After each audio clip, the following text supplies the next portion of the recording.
Hi guys, and welcome back to Move Up with Mike at michaelglass.com. It is good to be back. It is good to be back. So let's get started. Of course, we always have to start off with our disclaimers. In short and simple, trade at your own risk. There's a chance of losing money. There's a chance of loss, no matter what form of investing you choose, stock, forex, future option. Anything we do here is for educational purposes. We're here to be successful together, but this is solely your own responsibility. Trade at your own risk. So let's take a look at what happened over this weekend. We're going to look at the economic calendar. We're going to pull up some charts and look at some of our futures and some of our FANG, our important stocks that move the market. And then we'll have a little educational spotlight at the end. If you guys remember, I always like to start off with a quote. So, never cut a tree down in the wintertime, never make a negative decision in low time, never make your most important decisions when you're in your worst moods. The storm will pass, the spring will come. So, in trading, you can't make emotional decisions. I always lose money when I make emotional decisions. Come up with a plan, trade your plan, do not deviate from the plan, do not make decisions when you're feeling low. That's when revenge trading happens, that's when emotional trading happens, and that's when you blow out your account. So, the week that was is obviously yesterday, well not yesterday, Friday, the market was down. I was down over 950 points. Look at this volatility. NASDAQ down 290 points, and S&P fell 88 points. That's usually a week total in 2019. In 2020, that happens in a day. And you can see the Dow was down 25% for the year. Nasdaq's down 17%, and the S&P 500 is down 20%. 401k people, I'm praying for you. The big thing this week was the stimulus package that finally passed, and it's now gone through both chambers of the House. Senate early in the week went through the House yesterday. So even though yesterday was a down day, the market was up, I believe, the most since 1933 for the week. We still had a big gain for the week, but again, doesn't matter how much we're up for the week for our buy and holders, for our long-term hurdles, when we see that we're down, 20% just year to date. So the big thing was the stimulus package, and when that moved and passed, we did at least see some of the sustained selling pause. Now, that doesn't mean now that it's passed that I expect the market to rally back up to the highs. I don't think the market's really going to do anything until we're through in some form this virus stage. And long as we're at stay at home, as long as people aren't working, the market cannot go up. But at least maybe the stimulus will at least stop the bleeding and maybe put in a bottom. But we'll talk about that later. I don't think there's any overseas news, although sometimes people do pay attention to what's going on in Italy. If they have more deaths, that does sometimes affect the market because that means their curve has not flattened, and if their curve's not flattened, our curve may not flatten. Of course, we have passed Italy, but when people say that, we're a bigger country than Italy, so we should pass Italy. And I mean that in the nicest, strictest, scientific way. Nothing political about that, and certainly, wish the best for those who are infected here in our country and abroad. But we are bigger than Italy. It shouldn't be a shock that we've caught up to Italy. What is a shock is the fact that our curve is just now. I heard, the governor of Cuomo or New York talk about their curve is starting to flatten a little bit. It went from doubling every 3 days, so I think they said every 5 days. So there is progress, which should help the market. But the big economic news was on Thursday, over 3 million people filed for unemployment insurance. That's impressive. If you go back to 2008, during the financial crisis, the housing crisis, the biggest number of unemployment insurance was 700,000. Just Thursday, we had 3 million. So going on into this week, what can move the market? We don't really have any earnings to be concerned about this week. We've got consumer confidence. I'm sure that's going to be low. The reason I say weekly jobless claim is obviously last Thursday we had 3 million. They're going to see, do we have 3 million again this week? That could move the market on the way. And the jobs number on Friday certainly if it's bad, could certainly hurt the market and move the market one way. But again, I'm a volatility trader. I like when the market's moving. That's when I want to trade. So let's go ahead and pull up some charts and take a look. Okay, so as we pull up the charts, we're going to start off with our futures market. So let's go ahead and start off with the S&P 500. And one of the first things I really want to point out to you guys is right here. You know, what happened Friday? The House passed the bill that the Senate passed, so the stimulus package passed. So you would think that's what this week move was. Over the weekend, they passed it, the Senate passed it, and we moved right on up. So why didn't this move up continue on Friday? Well, take the time to draw your trend lines. You will see that we had a downtrend line from the beginning of March, and we opened up, ran up to that downtrend line, and sold off. Doesn't mean that we won't continue. You can see some buying going around here at the evens, the 2400. But why did this happen? I always find it interesting. If you take the time to look at things in the macro level and look at things in the bigger picture, you can find out what to do on the intraday micro level. All right, so let's switch on over to gold.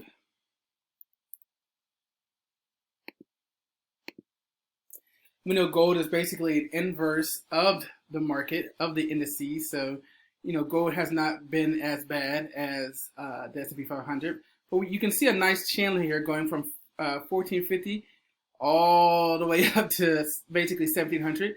You can make a very good, strong argument that there's some support resistance going on here at the 1550-ish range. You can see some support right here. You can see there's resistance over here. So you can make an argument about that, but I'm looking at the the bigger swings. Why did we sell up hard right down and stop here? We basically did not honor that 1550, 1500. We didn't honor that. We went right through it, and we did stop at this 1450. So that's why I'm paying attention to that.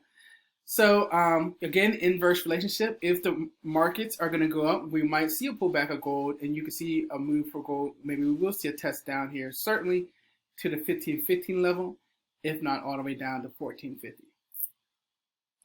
Now let's go to the big boy, crude. I should say big boy, not anymore. Again, those of you know, the Saudis are basically putting a run on the market and overwhelming the market with supply. And so in addition to the virus and low demand, Saudi got in a little argument with Russia, and that's what this whole move right here is. And they've basically been pushing the market down. Again, you can make an argument that we're basing here in the low 20s.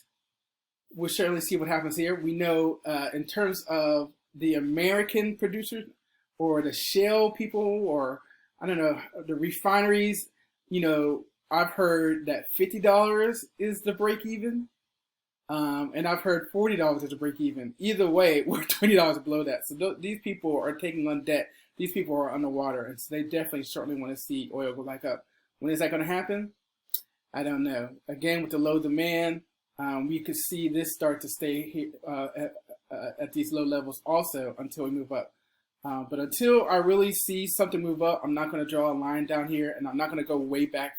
We haven't been in these levels since 2017. And yeah, I know you can go back there and look at it, but I'd rather just kind of wait and let the market form a new support zone, supply zone, before I start drawing in the bottom. Certainly, this gap down is something to watch, and filling that gap is also something to watch. All right, so let's go to FANG. Let's start off with Facebook.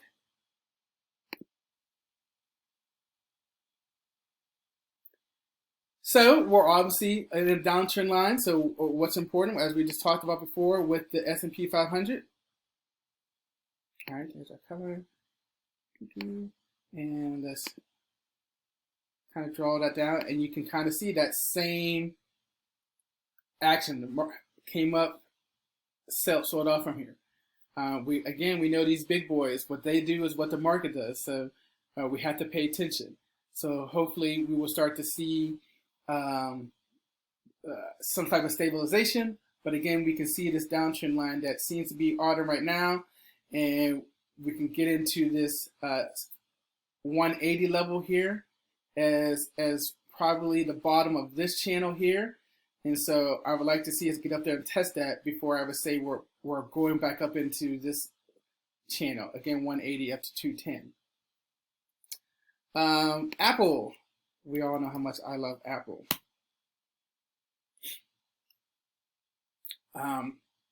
We have already violated this uptrend line that I was watching.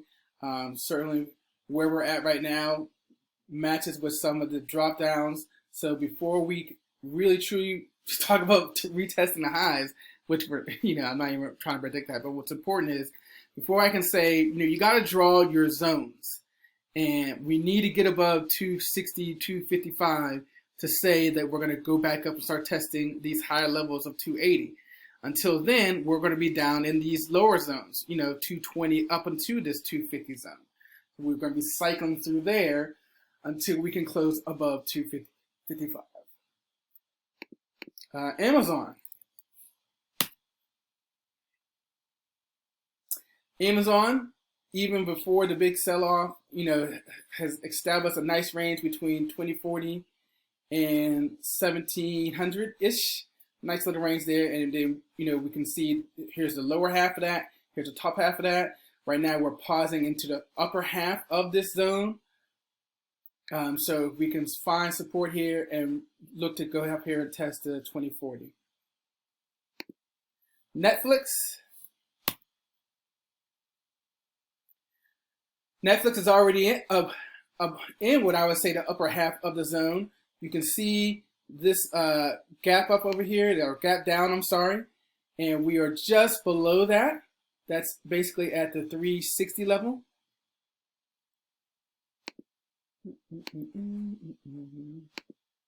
Let's draw a horizontal line right there. So we are just below that. So if we close above that, we can kind of test the top of that channel, which is 390, 400. But until then, you can see really I wouldn't even say 330 to 360. I would again really get down here to 320.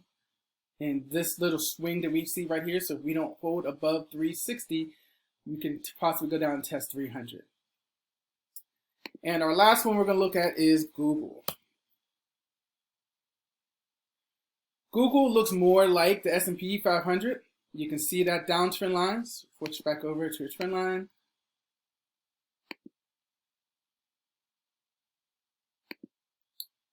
Starting to form sideways. You can see it. We had a swing over here at about 1070, 1070.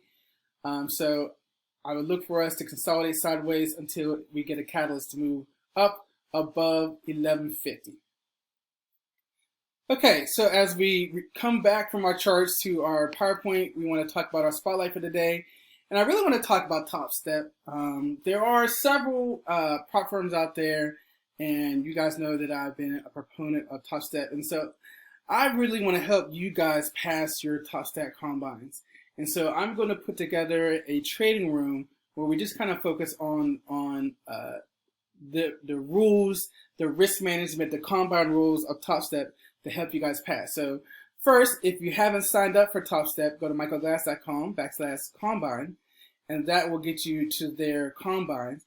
And then if you go to this michaelglass.com/trading room, make sure you get the dash in trading room, and that will get you a sign up form where you can sign up to get a link from me to where I'm going to bring a bunch of people together, and then we're going to work on passing the combine.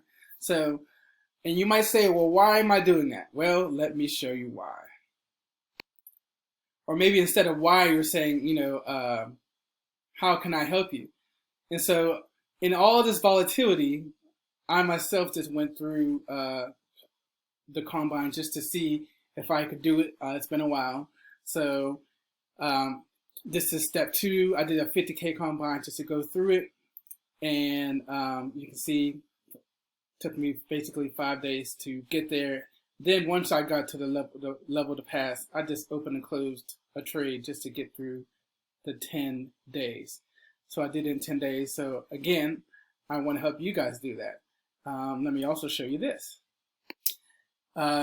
This is my dashboard, but it's not for step 2 to combine. TopStep has this new thing they call a pro account. And what you can do is, instead of going directly into a funded account, you can go into a pro account where they give you, you're still trading simulated. However, once you reach $5,000, they'll transfer that $5,000 to the funded account. And you can see here, it took me basically 3 days to get to that $5,000. So they are transferring that. And if I wanted to, I could close the account immediately and they will just give me the $5,000.